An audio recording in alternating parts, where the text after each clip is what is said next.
Special ചിക്കനാണ് ഉണ്ടാക്കാൻ പോകുന്നത്.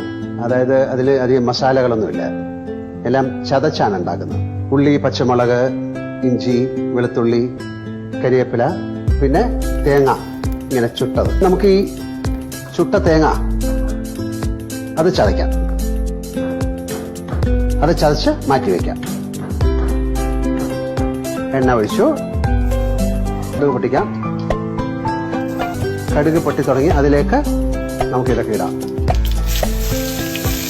ഇതെല്ലാം ഇട്ട് ഒന്ന് വഴറ്റാം. ഇതിലേക്ക് നമ്മൾ ചിക്കൻ ഇടും. ഞാനൊരു 1/2 കിലോ ചിക്കനാണ് യൂസ് ചെയ്തിരിക്കുന്നത്. മഞ്ഞൾ, കുറച്ച് കുരുമുളക് പൊടി, കുറച്ച് ഗരം മസാല, ചില്ലി ഫ്ലേക്സ്, നന്നായിട്ട് വഴറ്റാം. കുറച്ച് ഉപ്പിടാം, നല്ല മണം. ചതച്ച് വെച്ചിരിക്കുന്ന തേങ്ങ ഇടാം. ഇതിൽ വെള്ളം ഒഴിക്കാനേ പാടില്ല. നന്നായിട്ട് ഇളക്കിയിട്ട്